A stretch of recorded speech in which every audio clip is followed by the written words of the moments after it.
Купить дрона можно без проблем, но летать на нем нельзя. Я захожу в туалет и вижу камера. Направлена прямо на унитаз. У меня ни билетов, ничего. Я такая, мультипаспорт. Здравствуйте, вы на канале Дмитрий и Лена. Здравствуйте, Дмитрий. Здравствуйте, Елена.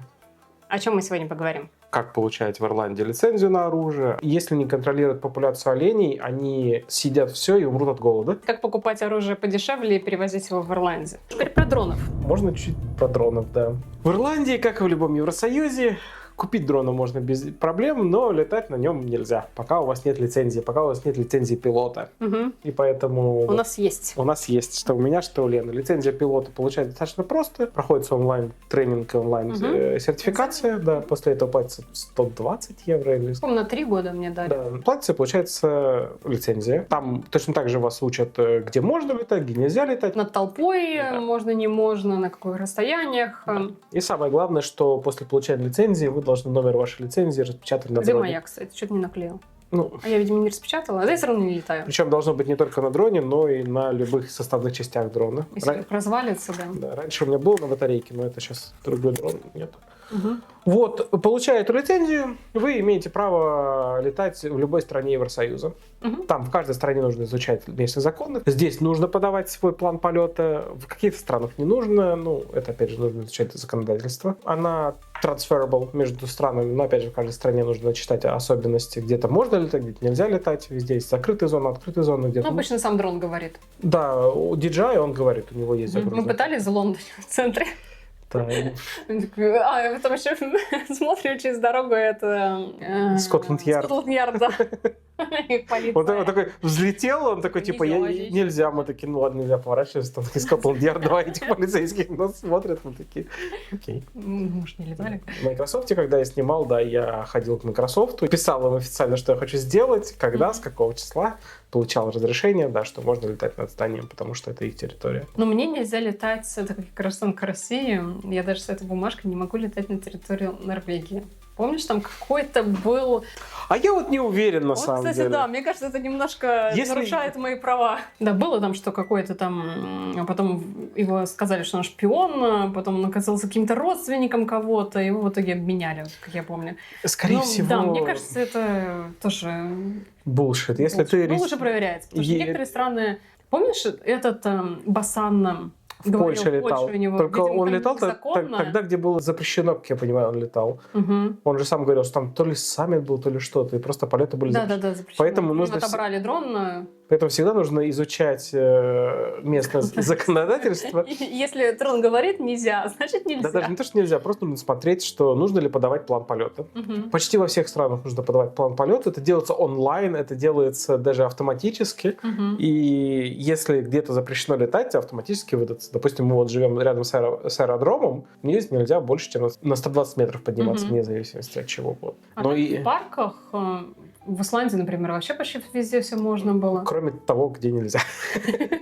Там нельзя было над всякими туристическими местами, потому что, видимо, дроны очень часто падают. Ну, скопление народа, где все. Там скопление народа, там, где птицы всякие, заповедники, вокруг этих. Водопадов нельзя было летать, потому что, видимо, опять же, очень часто падали с дронами. И, да.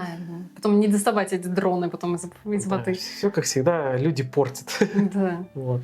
Красивую природу. Да. А так, в целом, по дронам проблем никаких. Я думаю, больше потому, что они потом лезут доставать свой дрон, и потом их нужно будет доставать из этих водопадов. Вот.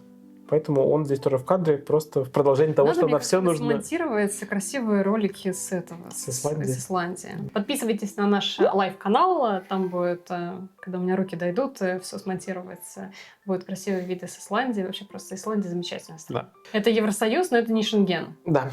Так что можно туда ехать, мне как... Причем он, кстати, может быть, он даже... У них есть Евросоюз, а есть Европейская экономическая зона. И вот я не помню, он что-то одно, но не что... Или он, наоборот, Шенген и не Евросоюз. Короче, там можно такс-фри брать. Да. По-моему, он не Европейская экономическая зона, так же, как и Швеция и Норвегия. Поэтому там можно гражданам Европы брать такс-фри. Так что да, так что, скорее всего, они Евросоюз, но не Европейская экономическая зона. А есть страны, которые наоборот. Норвегия. Да. Да, как Норвегия и Швеция. Да. Нет, Швеция нет. Швеция, она и там, да. Норвегия и Исландия. Ну, короче, есть у них там свои. Свои. Исландия очень хорошо, красиво, мне нравится. Да. Вот купим домик на колесах и поедем туда на своем домике на колесах. Будем там везде кататься. Что мы еще хотим про оружие поговорить? Ну что, с Европой все нормально, все понятно, все по-человечески. Ну, можно еще будет потом рассказать, как покупать оружие вне Ирландии и привозить в Ирландию. Да, потому что, как мы сказали, что в Ирландии очень дорого, эти все перекупы, чуть не сказала драгдилеры, гандилеры, они все, конечно, за свои услуги берут много денежек. Но мы сами с усами. Мы сами все можем, и мы сделали это через Литву. Но сначала мы поговорим про Россию. Союз не руши. Я как Кому-то больше не наливать. Я как гражданка России. Все мое знакомство с оружием началось там. Сначала я купила себе осу. Да просто так для самообороны, не знаю. Но я решила взять осу, потому что она самая мощная, она из чего прибить может. Нет, да, кстати, я осу выбрала, потому что туда можно, если что, как ракетницу использовать. Первая всегда какая-нибудь звуковая, чтобы точно... Светошумовая? Да. Ну да, звуковая, господи, я ее звуковой называю. Да. Светошумовая, которая, чтобы напугать. А потом, если не понимаю, тогда еще 3 вдогонку. Здесь, в Ирландии, никакого самообороны оружия нет. Здесь нельзя ничего, ни перцовый баллончик, ни ножи, ни, конечно, никакого пистолета. Ни в коем случае вот это оружие нельзя использовать для самообороны. Вообще, даже если к себе забрались в дом, это оружие нельзя использовать для самообороны. Всегда страхуйте наш совет, страхуйте свое все имущество и жить спокойно. Всегда жизнь дороже, чем какие-то там шмотки, не знаю, техника или еще что-то. Берите там ребенка, собаку, кошку и выходите из дома и звоните из безопасности в полицию, чтобы они там разбирались. Не нужно за какое-то имущество, за какой-то дом. Войну устраивать локально. Вообще пытаться с кем-то драться или еще что-то. Или там, если на тебя нападают, забирать телефон. Вот у меня очень поменялось мнение, когда нам в Новой Зеландии про это рассказывали, что на кого-то напали, чтобы отобрать телефон. И некоторые русские, они пытаются... Ну, не русские, это постсоветских стран. Они пытаются защитить свое имущество, свой телефон. А лучше, просто отдать и... Получить это за него страховку? Да. Получить или страховку, или еще что-то. И остаться... Даже если ты просто тебя не убьют, но тебе там сломают нос, тебе это надо. Все равно это как-нибудь откликнется у тебя потом в старости. Это в лучшем случае. Так еще с каким-нибудь будешь с кривым носом. Некрасиво же. Для тебя это будет какое-нибудь самое трагичное событие в твоей жизни, а для них это будет просто вторник. Да, у них просто все равно. Здесь никаких ножей, особенно никаких складных ножей, которые выкидные, никаких бабочек. Это вообще даже нельзя держать в доме. Это запрещено. Да. Здесь есть закон об оружии, что ножи... Есть 2 типа: разрешенные и запрещенные ножи. Любой нож, который как бабочка, любой, который можно лезвие зафиксировать, то есть со стопором, и там какие-то еще определенные условия, то есть длина, кровосток и так далее. Это все считается restricted, это все считается запрещено. Если с таким тебя поймают на публике, это уголовка, потому что это незаконный оборот оружия. Хотя заказать их можно онлайн. Нельзя никаких перцовые баллончики. Где-то я видела продажи какие-то баллончики такие, как перцовые выглядели, но с краской. Но тоже, если ты, например, кому-то в лицо, в глаза попадешь, он потом подаст на тебя в суд, что он там лишился зрения или там повредил из глаза у него. Не знаю, лучше всегда избегать конфликтов. Что здесь? Конечно, никаких электрошокеров, ни нежность, ничего тебе такого нельзя, никакого арбалета, рогатки, все, что выше 1 ампера, по-моему, или чего-то там. Это все нужно тоже получать разрешение на это. Тут в целом почти все считается оружием. Да, у меня есть этот пистолетик с этим BB-шариками. Я не знаю, что такое BB. Ну, это BB-ган называется. BB-ган, да. Это просто пластиковые шарики. Страйкбольные. Да, с газом, по-моему, они, с пистолетики. Он выглядит как настоящий, вот на участке можно пострелять в мишеньку. Но тоже ты не можешь, конечно, наводить им ни на какого человека, тем более использовать ты не можешь вообще даже рогаткой ничего стрельнуть ни в кого. Тут считается оружием все, что... Особенно в подростков никаких. Да, все, что выпускает проджектайлы. Проджектайл — это любая вещь, это может быть шарик, это все, что выстреливает все, что чем-то снарядом. Да, снарядом. Снарядом любым снарядом. То есть это даже рогатка, даже лук, это ты выстреливаешь снарядом. То есть и все, что... И там какого-то джоуля. Там не 1 джоуль, там, по-моему, больше, но в целом, да. Окей, вернемся к России. России, да. Это и сравнить. Первое мое была просто простоса. Не знаю, на всякий случай, пусть бардачки. Бардачки, кстати, тоже нельзя. И вообще оно должно быть в открытом ношении. Читайте законы. Особенно сейчас в России, это, скорее всего, да. Все должно быть открыто. Никакой сумочки ты не можешь это носить. Основное отличие между Ирландией и Россией то, что ирландские законы не так часто меняются. Они меняются очень долго, очень по чуть-чуть и очень с болью. В России это все меняется эффективно, быстро и, возможно, пару раз в неделю. Да, помню, я пошла голосовать, и я такая... Ну, сумка одна и та же, рюкзак у меня был один и тот же, и я такая... Захожу такое, и там же всегда сотрудники полиции стоят, типа, что-нибудь там, оружие, наркотики, я такая, так, подождите, я по-моему, выложила. Они такие, о, а было бы интересно. Я такая, нет, выложила. Они такие, да, блин. Да, в государственные органы нельзя с оружием проходить. Кстати, в метро не знаю. В зависимости. В питерском метро это один из блогеров, господи. По-моему, можно все-таки. Там они официально разрешено, но питерское метро не пускает. Короче, у них там есть какой-то... Да, у них какой-то есть внутренний документ, который противоречит закону, потому что ты имеешь право использовать публичный транспорт в России для перевозки своего оружия, именно для перевозки, то есть не для ношения, а в чехле. Но в Питере там просто чувак тоже, блогер из Питера, он постоянно с ними срется, постоянно вызывает полицию, и в итоге, да, у них какое-то внутреннее распоряжение, которое запрещает. То же самое я с собакой недавно на Рилс видела, тоже питерская полиция, он с намордником, все нормально, идет со своей собакой, на заднем фоне мы его снимают, на заднем фоне проходит просто с более маленькой собакой, но на руках, и все нормально пропускают, они докопались, он вызвал полицию, полиция сказала, типа, что вы, все нормально, все разрешено, что вы тут устраиваете, проходите, молодой человек. Он с полицией вместе прошел до вагона, и его проводили. Самодурство. Самодурство и люди... Это как с паспортом и с печатью, что мне не нужно ставить, так как у меня резидентская карточка, мне не нужно в мой загранпаспорт ставить печать, когда мы едем в другие страны Евросоюза. А мы очень часто пользуемся паромом до Франции. И там постоянно мне шлепают ее. И Дима такой, ей не нужно. Он говорит, я лучше знаю свою работу. Так, блин... Короче, люди по-разному трактуют, да. Некоторые просто не знают, некоторые не инструктировали, когда они были стажеры. Потому что сейчас, когда летаешь, например, поток населения больше проходит через аэропорты, чем через паромы. А если стажер какой-то сидит, новичок, в аэропорту, в будке, там всегда стоит. Куда мы последний раз? Мы в Прагу летели. И там он потянулся за печатью, он такой, не надо печать. Не, это как раз этот, который стоял сзади, показал на печать, а стажер такой говорит... или наоборот, да. Стажер говорит, не надо, это фам. Это типа family member. Да. Короче, я что-то помню, я отвернулся в этот момент. Кто-то там... Ты как в рилсах во всех этих, то что как я в отпуск, то что я тут лежу, я тут отдыхаю, а потом как муж в отпуске, да, там таскает чемоданы, какие-то документы. У меня ни билетов, ничего, я такая, мультипаспорт.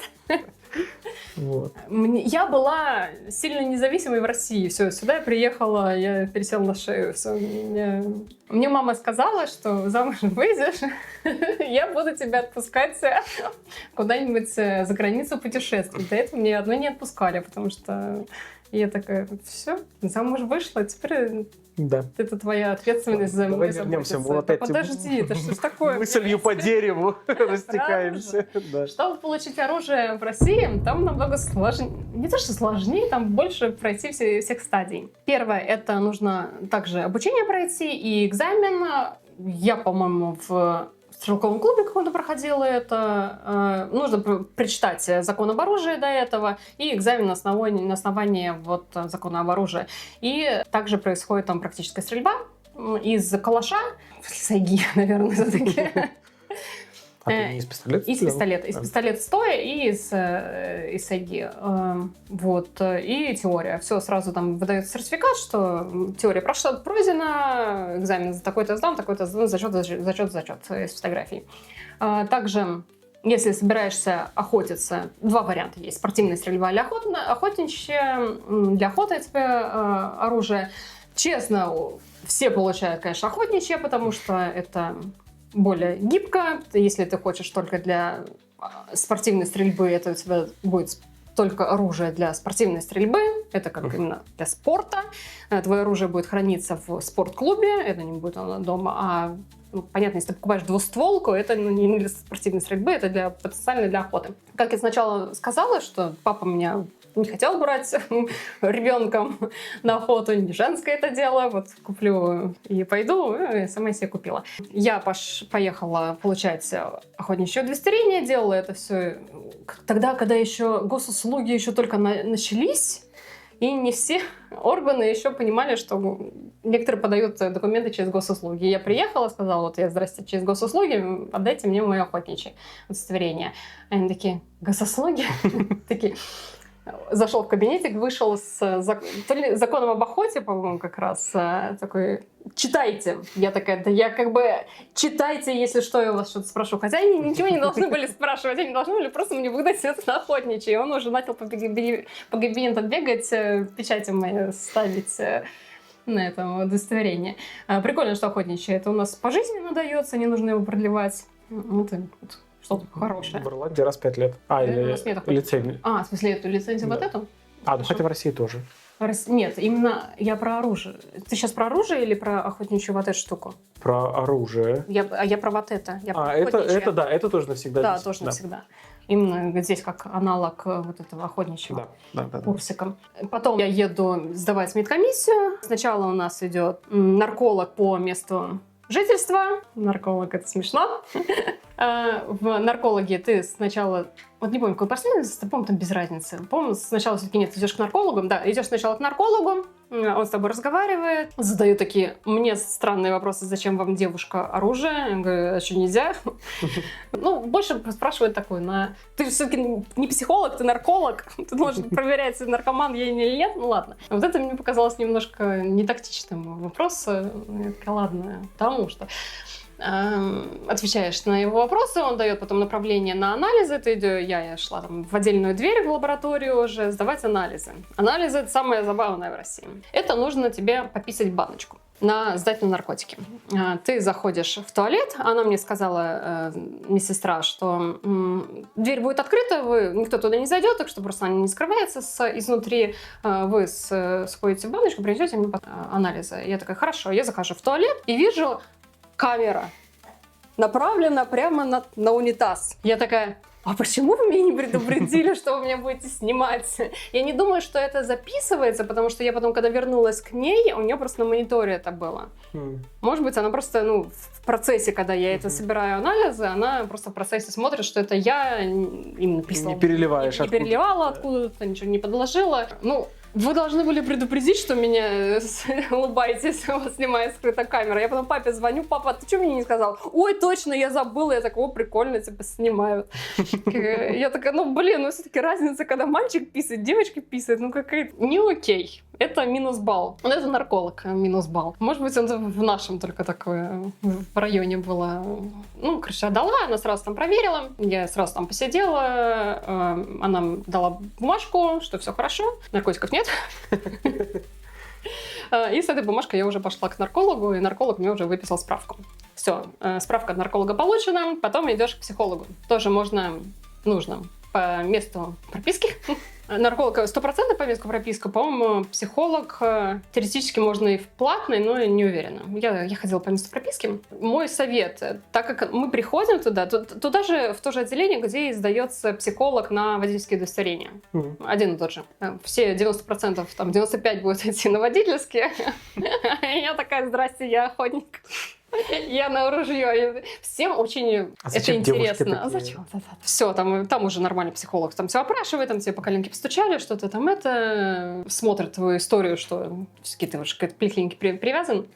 И дает тебе квитанцию. С этой квитанцией банковской ты должен оплатить у нарколога, ты мог оплатить там. А здесь ты должен с этой бумажкой ехать в ближайшее отделение Сбербанка, там оплатить, и вернуться с оплаченной квитанцией. Так что если у вас есть реквизиты, лучше заранее просто позвонить, чтобы вот этой херней туда-сюда не заниматься.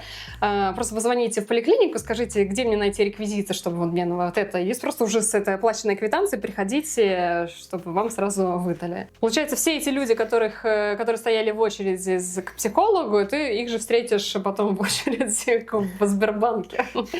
Кто-то быстрее, потому что кто-то на машине умный. Типа я знаю, где Сбер ближайший. Уже я все время забываю, потому что про это лайфхак. Кто-то пешком туда идет. Все, получаешь справку от психолога, потом едешь в третье место. Уже общая справка, которая справка нарколог, справок психолог, и там же общая медкомиссия. Это уже можно делать точно в любой платной, где хочешь. Там тоже опять начинают задавать вопросы. И я такая, мне вот... Причем задают вопросы чаще всего мужики, по крайней мере, мне. Женщины как-то... Вот психологи как раз женщины были, они как-то... наружу я такая, что-то новенькое. Ну, одобряем. У тебя и в Росгвардии задавали вопрос. Не, Росгвардия вообще молодцы мальчики. Мальчики, господи. Сотрудники. Мальчики-зайчики. Не надо. Нет, вообще просто... Еще... Поставьте нам хороший отзыв на госуслугах. А эти какие-то, не знаю, мне как-то не то, что неприятно, но а что такого? Что? Всем интересно, но в России, да, очень мало кто. Что это какое-то, не то, что табу какое-то. Здесь тоже на тебя будут так смотреть, типа. Ну, особенно если ты так придешь. Ну вот если я так, наверное, приду, да. А я так и приду.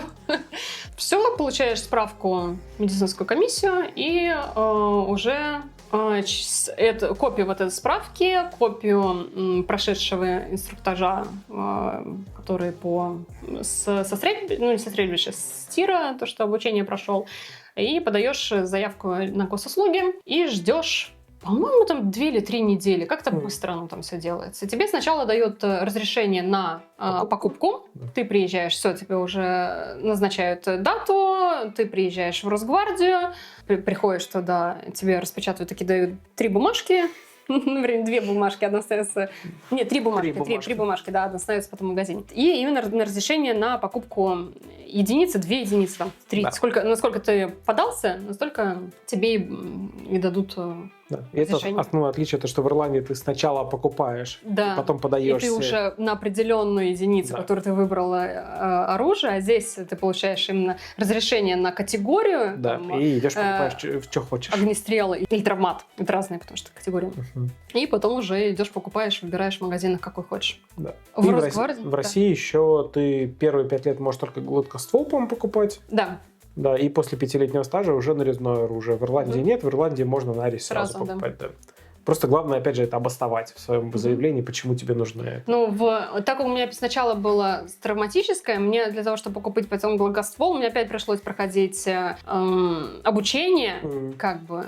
То, что так, для продления именно травматического оружия нужно именно обучение каждый год проходить. А если у тебя уже нарезной, не нарезной, в смысле, это гладкоствольное есть, по-моему, уже не нужно будет проходить именно вот сертификацию на... Ну, типа ты охотник. Да, типа я умею стрелять. В Ирландии нет травматического.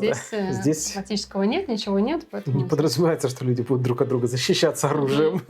Все, ждешь, получаешь эти голубые бумажки для разрешения, едешь в тир любой... Вот мои бумажки, дайте мне, я хочу такое-такое. Ну, не в тир, точно так же в магазин оружия. Не в тир, в смысле, да, едешь в магазин оружия. Мы покупали, по-моему, бушное, поехали в магазин. Да. И потому что ТОЗы, это уже советские, их новых не бывает. Нет, они выпускаются, но они хуже качества, поэтому советские искали. А вторую тебе... вторую, я не знаю, что хотела, думала что-нибудь Мы думали купить, по-моему, Мосбер 500. Это который самый распространенный дробовик, который используется везде, в Америке и так далее. В общем, такой. А потом я увидела полицейский дробовик. Потом ты увидел Итака 87, да. По-моему, который везде в фильмах снимается. Это именно который вот этот вот полицейский, который еще армейский, да. Американский. Еще он для левой и правой руки, потому что там выстреливает. У него гильзу он выбрасывает вниз. Да, не в бок. Так поэтому для левшей, для правшей универсальный. И так универсальный. Ну, потому что полицейский. Я такая, хочу, нравится. А причем приехали в магазин, почему такие, как обычно, в трениках. Такие 2 лоха, как будто бы. Ну и все магазины, кроме, наверное, Левши, потому что Левша считается такой пафосный магазин в Питере оружия. В остальных всех магазинах оружия с тобой немножко высокомерно общаются. В Литве, кстати, то же самое. Вот такие лица. Пока ты с ними не начнешь говорить по-английски. Ну, да, в Литве, да. Здесь пока они такие, разрешение. Два кладу такая на стол. Ну ладно, теперь можете выбирать, и там будем вам давать что-то показывать. Может, вы просто пришли сюда. Кто ж вас знает. А потом, когда увидели, что мы немножко платежеспособны, когда они сказали, ну это 100 тысяч, типа, дорого. Мы такие, 100 тысяч, это ненормально, да, давайте попробуем. Да. Мы такие едва и купили сразу. И сразу такие, они даже уже рабочий день закончился у них, они такие, сейчас все это. То, что, видимо, там давно уже лежит, потому что такой дробовик, ну нахрен никому не нужен. Дорогущий такой. Да. Тем более, это американский дробовик, это уже были санкции, это еще после Крыма, но до 2022 года. Уже Америка ввела санкции, поэтому американское оружие не поставлялось в Россию, поэтому дробовик американский, поэтому к нему и запчастей ничего нет. Да. Да. Ну, клево. Все, они заполняют свою отрывную часть вот этой бумажки голубой, синяя оставляют себе, дают 2 мне, одна, по-моему, в Росгвардию идет, вторая геликоптер в Росгвардию. Ну, короче, не важно. И ружье мне отдают. Все, да, сразу. Все, они мои. Опять через госуслуги прикладываю вот эти копии своих заполненных синих бумажек. Записываюсь на прием в Росгвардию опять. Приезжаю с этими ружьями, со своим оружием, потому что им нужно сверить номера серийные. Я еще была с нарощенными ногтями, я помню, приехала. Такими прям длиннющими. И он... Да, по-моему, когда он мне выдавал синие бумажки, он сказал, что он собирается в отпуск. А он, получается, вернулся в отпуск, я пришла уже получать именно лицензии. Я такая, вряд ли запомнил просто. Я такая, как отпуск, как съездили? Он такой, с подозрением сразу. Почему она знает? Он не мог открыть ТОС. Он такой начал тянуться за ключами, чтобы как с ключами подцепить. Я такая, подожди, я сейчас это открою. Я все ему ТОС открыла, потому что там номер... В 2 местах там номер и на стволе, и где-то там вот там еще внутри. Да. Нужно было именно разбирать. Ну и он такой, извините за нескромный вопрос. Ну вы только не обижайтесь ни в коем случае, не хочу вас обидеть. Ну зачем вот такой молодой девушке? Я еще молодая тогда была. Вот столько единиц оружия. На охоту. Ну вот, говорю, у меня папа. Я ему начала рассказывать эту историю. Он мне говорит, я хотела в детстве ходить на охоту. Он меня не брал. Он сказал, что это вот вырастешь, купишь сама. Ну, он такой, все, ладно, все хорошо, понял. Я говорю, вот там это. Можете проверить, папа, у меня здесь же. У вас же со своим арсеналом. Вот, и дают тебе такие пластиковые карточки, уже самоламинированные. Каждые 5 лет нужно приезжать и проходить только медкомиссию и просто продлевать, если с огнестрелом. Все хорошо. Так. В тирах тоже хорошо. Ему нельзя, потому что он иностранный гражданин. Да, нельзя не в тирах ходить, хотя ходил. Сейчас уже ничего нельзя. Да, и владение оружием тоже. Да. В России все по паспорту. В Европе все по резидентству, а в России по паспорту. Даже несмотря на то, что у меня было вид на жительство, постоянная регистрация и так далее. Нельзя. Нельзя. Гражданин второго сорта. Здесь ты, потому что не гражданин. Ты человек второго сорта. Да-да-да, как там у Дениса Чижова было, да? Ну, то, что second type citizen. Не говори так, ты не citizen. Second class, да, по Германии. В Германии это гражданин. Не надо так говорить, ты не гражданин. Ну и вот, и он такой, это типа... Если вам госуслуги попросят нас оценить, оцените, пожалуйста. Не, ну вообще замечательно, все быстренько. У меня было нарушение, ну потому что мы в Новой Зеландии как раз торчали в это время. Я как раз продлевала травмат свой с опозданием. Все, сходила там в другое отдел, платила штраф, там все оформили, все вежливые вообще. Вот просто им надо, чтобы граждане, может быть, они как-то на процентах живут, я не знаю. Ну я думаю, чем больше у них зарегистрированных охотников, владельцев оружия, тем больше работы, больше премий. Да, еще нужно связаться с участковым и проверить, что есть сейф. В России сейф не обязательно прикручивать. На тот момент было. Сейчас не знаю. По-моему, не нужно тоже. Нужно, да, также хранить патроны отдельно, оружие отдельно, но патроны в России тоже, по-моему, в сейфе нужно хранить. Насколько я помню. Может, сейчас что-то поменялось, я уже не знаю, да, все читать, когда в следующий раз поеду. Продлевается, тогда все еще раз прочитаю. И в один из периодов у нас не было в нашем месте жительства участкового привязанного, и я сказала, что у меня нет участкового, как я могу... чтобы участковый приехал и мой сейф посмотрел. Он сказал, ну, зайдите, именно снимите видео, зайдите из квартиры, что видно, что вы открываете с улицы дверь, зайдите, снимите все одним роликом, как сейф выглядит. Ну, а что делать? Ему уж ехать из другого совсем края по моему адресу, это не в его обязанности входит. Мы заполнили акт в виде приложения. Участковые, к сожалению, это такая неблагодарная работа. Они надолго не задерживаются. Да, с их маленькими зарплатами, с кучей работы с гражданами неадекватными некоторыми. Ну, я считаю, что все-таки медкомиссия должна быть. Ну, здесь это проще. Здесь подразумевается, GP. что да, ты даешь номер своего и референсы. GP, ты всегда, если что, ответственность тогда будет на тех, кто за тебя поручился. Да. Ну, ты член клуба, за тебя поручается клубный менеджер. Ты даешь референс своих друзей, либо знакомых, и они за тебя поручаются. Ну и GP. Да, ну и GP, как бы, если у тебя есть проблемы с чем-то, ну, GP будет об этом знать. Потому что у них единая система медицинская, то есть если тебя где-то там, не знаю, с чем-то приняли в наркотическом опьянении, ну, думаю, да, это будет и в системе занесено. Поэтому вот. Ну и страна маленькая, то есть тут не так много. Тут, конечно, по-моему, по статистике каждый 10-й. Здесь больше процентов, кто именно владеет. Ну, потому что здесь фермеров больше. Да, здесь очень много фермеров и остатки еще былой славы от Иры. У них же было такое, что их, пожалуйста, легализуйте свое оружие. Происходила легализация несколько раз, но как-то свободный дух ирландца не позволяет ему признаться, что у них еще есть в закромах что-то. Тоже, кстати, из фильма Hot Fuse, да, типа противника, да. Есть разрешение на этот дробовик? На этот есть, да. Что значит на этот? What do you mean on this one? Дальше про Литву. Наконец-то про твою страну. Все, про мою поговорили, давай про твою поговорим. Да, это не то, что про мою страну поговорить, это просто про то, что как можно дешевле купить оружие.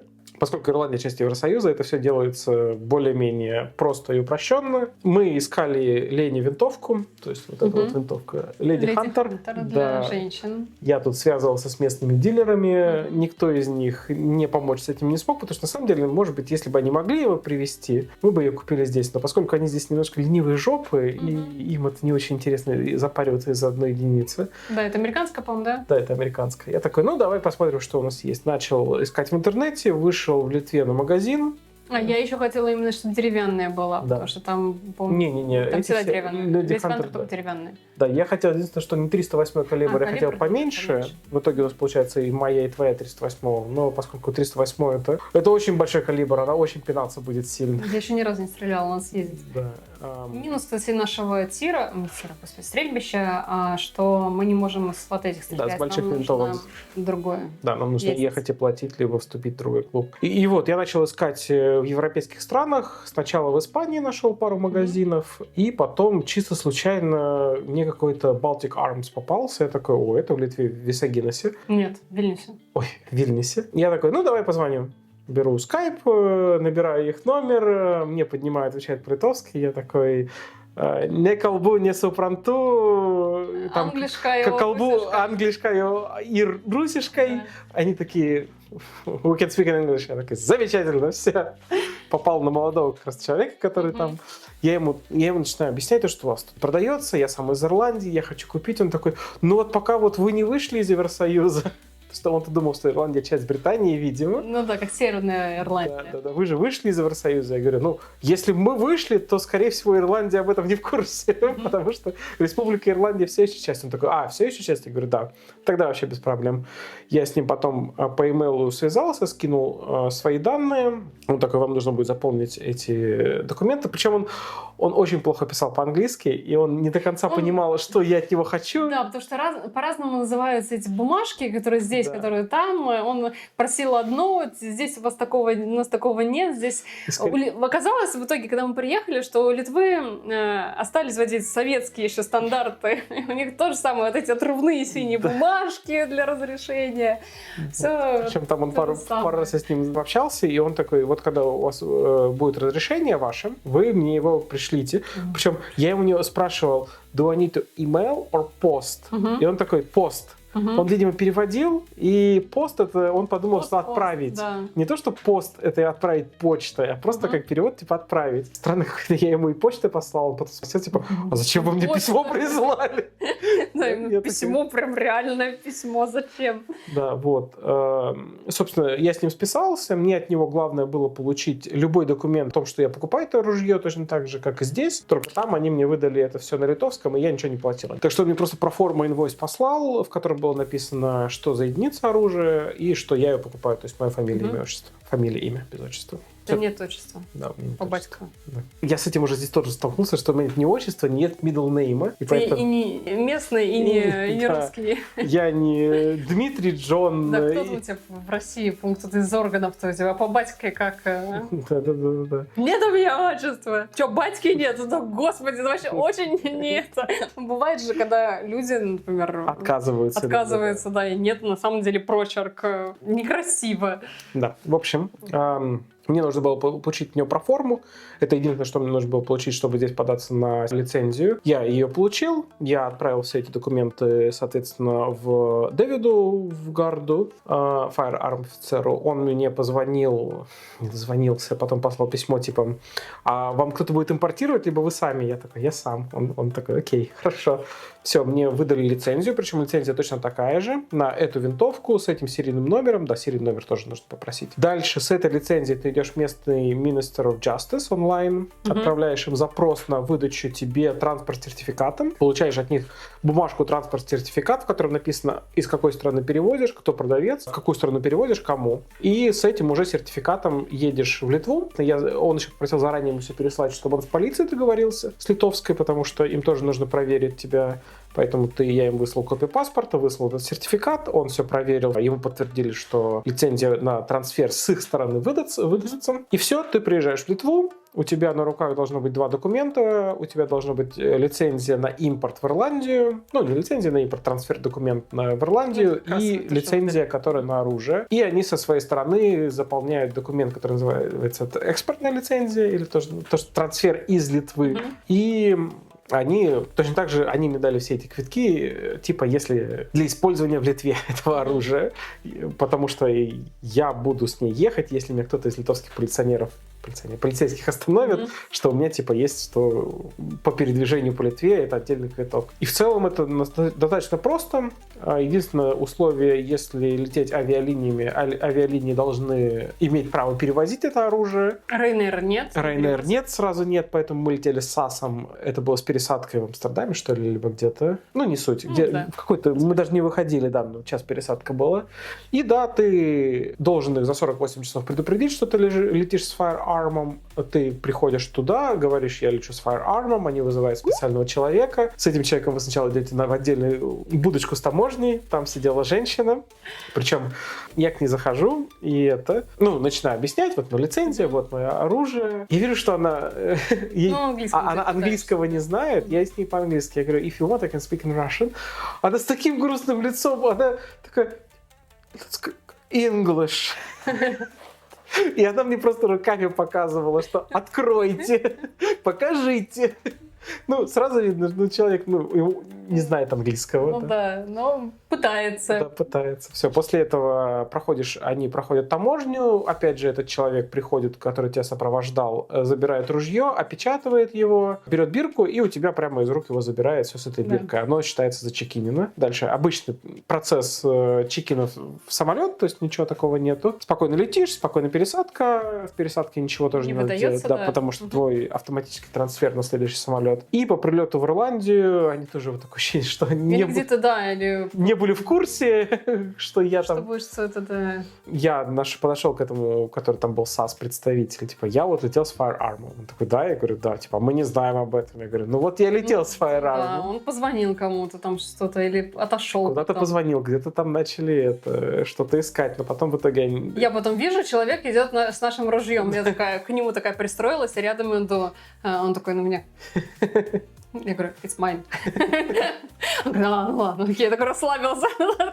Идет такая рядом. Да, все, с этим уже ружьем ты идешь на таможню именно ирландскую, там тоже такой добродушные все люди, им, видимо, тоже немножко скучно там сидеть, и когда хоть что-то интересное, и такой, вот с ружьем, вот я начал рассказывать, что вот купил, вот охотятся, ему тоже это интересно, он такой тоже он рассказывал про кого-то другого, что кто-то ездил во Францию, по-моему, или еще что-то, или из Франции с ружьем. Да. Что путешествие тоже. Ему все достал, показал, то есть как бы показать. Он такой, да, типа, все показал, где номера, он все номера сверил, такой, типа, все, спасибо, до свидания. И дальше уже с этим чемоданчиком просто проходишь, просто выходишь из аэропорта.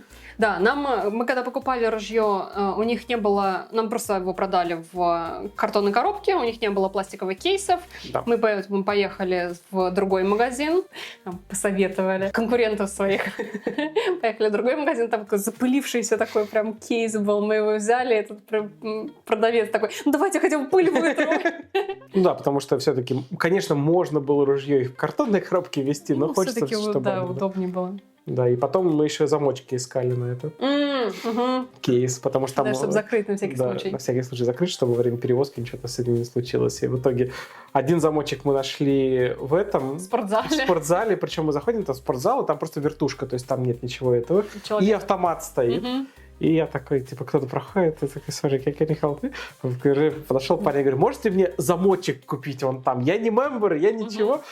Вот вам моя карточка. Да. Он такой берет эту карточку, так на меня смотрит такими глазами, говорит, просто замочек, мне нужен замочек. Один замочек, да, один замочек. Потом Дима такой, нет, нам нужен все-таки второй замочек. Второй замочек мы уже просто гуляли, и там магазин такой, типа, канцелярии всякой, да, всякой бильбердвижовой.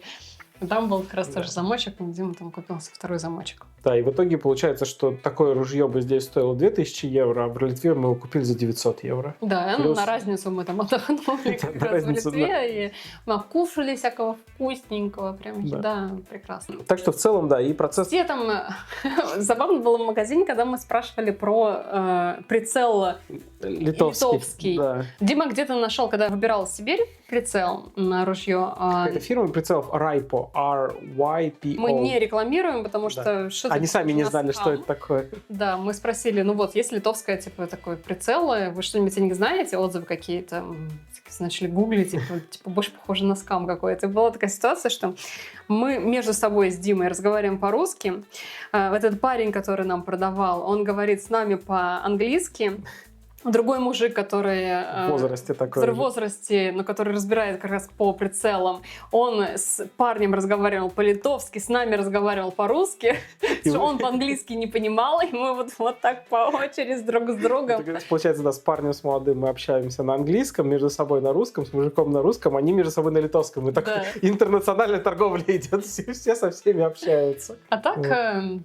Да, мы всегда стараемся сразу начинать на английском, если люди морщатся и такие, типа, я такая, русская? Они приходили на русский. Ну, мы там проходили просто мимо как раз в этот магазине. Там он сразу с нами начал на русском говорить. Я такая поворачиваюсь. У нас что, на лицах написано, что мы русскоговорящие? Он говорит, да. Я такая, пошел нахер. Лицами не вышли, да? Да, потом в итоге мы с ним разговорились. Он нам как раз посоветовал другой магазин, где можно купить эти кейсы. Он нам как раз рассказал, немножко как в Литве это происходит, что в Литве можно перезаряжать патроны, например, для охоты. Да, даже эти можно. Такие всякие. Да. Ну вот в России тоже можно, папа тоже заряжал, я в детстве помогала ему там на весах порох взвешивать или дроби. Может быть, не знаю, мне вот это нравилось в детстве, поэтому я любила. Я помню, что я вскрывала проволокой его сейф оружейный, когда маленькая была. Открывала, оно разобранное все. Открывала оружие, такая перебирала, такая смотрела, такая вся такая аккуратненько откладывала обратно все. Ну, не знаю, мне нравилось это. Конечно, без разрешения я ничего не стреляла. И просто с востушки стреляла. Что, да, у них в Литве разрешено всякое все разное. Причем он говорил, что у них пару лет назад прошла именно... где-то, может, 10 лет назад это прошла легализация. Легализация очень сильная, что очень, очень упростили всю процедуру, и что все, типа, как раз подались тогда на оружие. Все получили разрешение. Да, все получили. И да, что он рассказывал, там у него там штук 20. У его жены, да. Штук 10, что у нее какое-то такое прям древнее есть, где там порохом. Как это называется? Мушкет. Не-не-не, ну как он сказал? Не пластика, что-то... Карбон, не карбон. Кремниевый. Кремниевый, это, господи. Да, кремниевый мушкет, который засыпается, потом вставляется патч, потом вставляется пулька, ты это заталкиваешь. Да, такой. Здесь тоже, когда мы проходили курсы я еще Range офицер, то есть я могу... Ну да, это то, что в клубе участвовать как Range офицер, Safety офицер. И там тоже часть курса рассказывали про кремниевое ружье. Никто в Ирландии нет кремниевых ружей, но поскольку этот курс основан на американском курсе, а у них кремниевое оружие в почете, потому что это историческое, да, их революции. Там чуть-чуть там рассказывали, как кремниевое оружие именно использовать. Safety officer — это не как в России, что именно сотрудник стрельбища с тобой ходит, проверяет, что все в безопасности было. Здесь можно самому пройти курс по как нужно вести себя на стрельбище, как нужно контролировать друг друга, смотреть. И всегда какой-нибудь один ответственный выбирается, кто сейфти. Да, сейфти офицер, который именно дает команды, когда range is live, range is not live. Что все убрали. И просто следить, просто всегда лучше перестраховаться. Все разряжены, что можно пойти к мишеням, проверить мишень свою. Что все положили пистолеты, и все, да. Все друг другу доверяют. Здесь как-то более поудобней, по-моему. Но, к сожалению, нельзя было перейти. Мы думали перейти как раз в другой клуб, чтобы можно было стрелять из больших винтовок, но... там другие еще минусы были. Но один из главных минусов, который точно сказал нет, там нельзя было перейти с нашим офицером, нельзя было туда перейти, что можно было самому приходить и стрелять. Поскольку мы любим приезжать тогда, когда никого нету, нам все-таки нужно это как-то сами самостоятельно. Приедем в субботу утром к 10 утра, когда открытие. Никого еще нет, ни сотрудников, никого нет, кроме там единственных, кто на стойке сидит. И нам можно будет только по тарелочкам пострелять, а мы не сможем ни с винтовки пострелять, ни с пистолета пострелять, потому что обязательно должен быть кто-то офицер. Нужно было пересдавать опять курс опять платить деньги. Не знаю, как-то что-то... В итоге мы сейчас со своим клубом остались. Он хороший, он хороший, все кроме вот этого. Он сам считается такой пафосный в Дублине. Да. Потому что там, наверное, не знаю, кафе есть. Там очень много всяких этих дисциплин именно по Clay Pigeon. Да, там разные все есть, какие-то быстрые какие-то. Там даже Rabbit есть, там, где он вот так тарелочку тебе пускают, вот так есть параллельно. Есть рандомная, мне нравится, которая в разные стороны. Там кричать надо, чтобы когда стреляешь. Да. Причем... что там, пул, да? Или дай? Да, причем в России, когда ты стреляешь, ты должен давать команду «дай», «дай тарелку», «дай тарелку», да. И поэтому мы как-то привыкли кричать именно «дай». А здесь, в английском языке нужно говорить «pull». Но поскольку мы говорим по-русски... «Дай». Нет, здесь главное просто крикнуть что-то громко, резко. Здесь и «дай» тоже срабатывало. На нас. Когда просто люди, которые стоят рядом... Смотрят такое... Когда мы кричим «дай», это «умри», значит, по-английски. Они немножко косятся на нас. Да. Ничего страшного. Помню, когда мы просто пришли на стрельбище, когда еще не с нашего, а просто так пострелять по тарелочкам и по мишеням. Было забавно, что получается, у нас было 4 человека. Дима из Литвы, я из России, один из Польши парень, не знаю, просто какой-то тоже пришел. И один, по-моему, из Чехии. Или Словакии, или Словении. Тоже из славянских стран. Получается... Литва — это не славянская страна, конечно.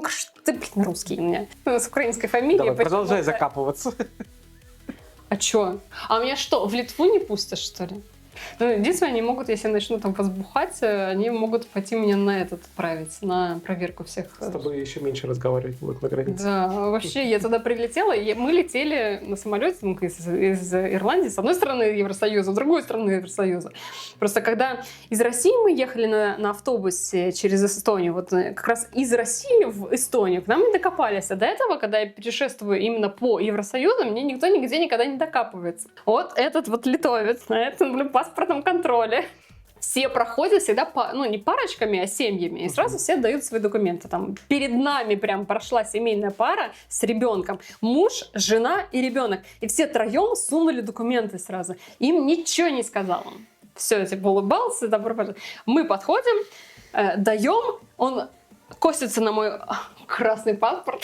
Хотя у меня тоже красный. Да, я знаю, российский паспорт. Как он сказал, не подожди, по отдельности? Нет, не по отдельности, как он это, по очереди? По очереди, да. Да, вот такой, типа, по очереди. Ну, я такая на шаг отошла, заберите. Я такая забрала свою. Ладно, хорошо, Дима прошел. Я такая подхожу, такая, здравствуйте. Молчит. Начал проверять мою эту карточку свою, мою эту резидентскую пропикивать. А мне виза не нужна, потому что Шенген никакая не нужна. Я могу спокойно путешествовать, потому что free, да, я family, вот. Как это называется? Free travel. Да, свободное перемещение. И такой, там прокатывает, там паспорт уже проверяет, визу они все пытаются найти, потому что по их законам каким-то там этих стран, которые граничат с Россией, они там что-то там договорились между собой, что они в туристических целях вроде как граждане должны пропускать, вроде как с этими, только с транзитом, или если ты место проживания куда-то следуешь, или еще что-то. Поэтому он и не спросил. Да, и поэтому именно по Шенгену. А так как я еду по family, по своему резидентскому, у меня никакого Шенгена нет. Пустой паспорт, у меня там американская виза только. И они все пролистывают, ищут Шенген, чтобы докопаться. Шенгена нет? Шенгена нет. Такие, это прокатывают мою карточку, все нормально, ничего не это. И такой, и молча, и вообще ничего не это, как бы обычно там, не знаю, проходите, говорят, там, не знаю, добро пожаловать, ну, в разных странах по-разному, но всегда что-то скажут, типа, бай, ну, до свидания, там, что-то. Молча, я такая, спасибо, thank you. Я собрала, такая, я такая выхожу, такая, Дима, такая, что такая злая? Я такая, я посраться хотела с ним, я хотела по-русски где-то с кем-то посраться. Почему он со мной не разговаривал? Не хотел он со мной сраться. Не хотел. Не хотел он супругу гражданина Литвы, видимо, бередить ее нервы. Вот. Ну, короче, все равно, ладно. Это потом меня отвели вкусненько покушать, и я все простила. Да, вся эта страна простила. Да, все, отличная страна. Люди, все остальные люди замечательные. Кто-то на английском, кто-то... Ну, единственное, когда я пошла выбирать себе всякие бирюльки, украшения, потому что в Литве там тоже вот это золото наше розовое, вот это красное, которое считается 900, какой-то там, 725 или 700. Ну, вот это вот наше советское. Там всякие камушки, там янтарики, там вот блестит все. Я пошла себе выбирать бирюльку. Подхожу к одному в отделе магазинчику. Ну, они со мной на литовском, я говорю, типа, или английской, русичкой. Если кто-то закатывает глазки на русичкой, я такая... Ну, спасибо, я перехожу в следующий отдел. Попалась там мне одна девушка, у которой все нормально, все вежливо, такая, да, на русском дальше я все покажу. Все, нормальное отношение к клиенту, вот без вот этого вот закатывания глазок, потому что не хочу я на русском разговаривать с тобой, а я должна, тебе, мне же нужно продать что-то. Я ей свои денежки оставляю тем, с кем мне приятно общаться. Вот, купила себе колечко красивенькое такое. В следующий раз поеду за сережками, потому что у меня был лимит. Так что и покушали, и ружье купили, и колечко себе купили. И в мельницу тебя отвели, которая в Акрополисе. Мельница в Акрополисе вообще замечательно. В Вильнюсе, там Акрополис — это торговый центр большой. В Каунасе, по-моему, тоже он есть. Но мы туда не ездили. Мы там один раз, по-моему, Акрополис, а там Мега. Нет, там есть. Да, мы ездили в Мегу. Но там есть и Акрополис. Акрополис, он, по-моему, уже где-то в городе в самом был. Мы один раз туда съездили, но нам не понравилось. Нам Мега больше понравилось, потому что там аквариум был. Окей. Это там, где в Акрополис был вокруг старого домика? Нет, в Акрополисе был, по-моему, как раз каток. Ну, окей, не суть. Ну, короче, мы один раз или мимо проезжали, или мы заехали туда. Не помню, заехали мы в Каунасе тоже. Ну, короче, нам не очень понравился. А в Вильнюсе как раз Акрополис, там есть такая, типа, ресторан в виде мельницы сделанной, и там шведский стол, там ходишь, выбираешь, все вкусно. Там и шалти борщей есть, да, и харчо есть, и десерты есть, шашлыкас есть. Шашлыкас есть, все есть. И там очень очень дешево. Мы как прям набрали. 25 или 30 евро, что-то такое. В общем, даже дешевле, по-моему, было. Это прям вот все. Я все простила этому, кто не хотел со мной разговаривать. Не хочет он со мной разговаривать. Не хотел. 5 минут позора, зато потом пару дней. Позора, блин. Я знаю свои права, так что у меня есть права. Я тоже, когда я там коллеге рассказывала про историю вот с моими путешествиями с российским паспортом, что мне хочется все-таки когда уже вернуться в прямые рейсы, чтобы вот без вот этого. Я такая, I have rights! О, как заржет! Может быть, это у них там кто-то такой тоже говорит. Может быть. Путешествие. Ты, кстати, сегодня почитал, как путешествовать с оружием. Например, если мы хотим просто не купить и перевести. Да, путешествие с оружием я начал читать. По Евросоюзу тебе нужно... Для путешествия 2 вещи. Тебе нужно разрешение... Оружие. Ну, подразумевается, что у тебя есть оружие и лицензия. И машина, на которой ты путешествуешь. Да, дополнительно тебе нужно разрешение из гарды, которое выдается на путешествие с оружием. То есть это уже не трансфер лицензия.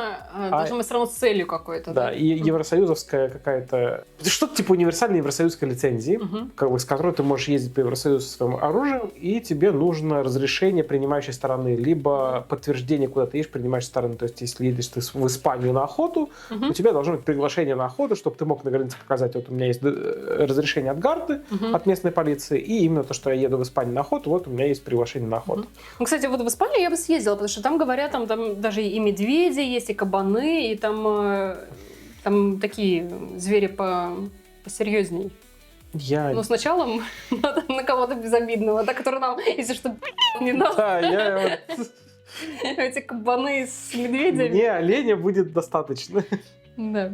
Вот. А так в целом, как я понимаю, да, тоже не тяжело это все делается. Главное заранее... Или на соревнования какие-то, да, да, например. Там 3 причины было написано. Это охота, это соревнования и это историческая реконструкция. Что интересно, мы со своим видом оружия мы сможем реконструировать современные века. Да. Вот и все про путешествие. Да, к сожалению, оружие, которое у нас в России, мы привезти даже как граждане из этих санкций не можем. Даже если там переоформить его, например, на тебя, и ты как гражданин европейский, тоже, чтобы ничего нельзя привезти пока, все это санкции, все это. Да, потому что это уже сейчас с Россией после запрещено. СВО, да, началось. Может быть, снимется когда-нибудь. Да, это все, потому что сейчас экспорт оружия, точнее импорт оружия из России запрещен. То есть в теории мы можем вывести их в третью страну, то есть типа... Казахстана какого-нибудь? Да, Казахстана. И уже импортировать его из... Я не уверена, в Казахстан можно? Или именно в Евросоюз запрещено импорт? Из России в Евросоюз. Именно в Евросоюз, да. Получается, да, можно через Казахстан как-нибудь. Ну, наверное, из России, из Беларуси. Наверное, Беларусь тоже да. почему-то. Вот почему-то ее вообще не считают, но она как прицепом вообще везде за все. Ладно, это... Что случилось? Не тема этого ролика. Короче, к сожалению, да. А так, даже если бы можно было бы, мне из-за того, что у меня в помповом именно дробовике там больше, мне нужно было бы тогда Тебе поставить... нужно инсерт было, любую палочку вставить, которая ограничит до одного этого. Именно, да. Причем можно, на самом деле, ограничитель можно хоть самому сделать.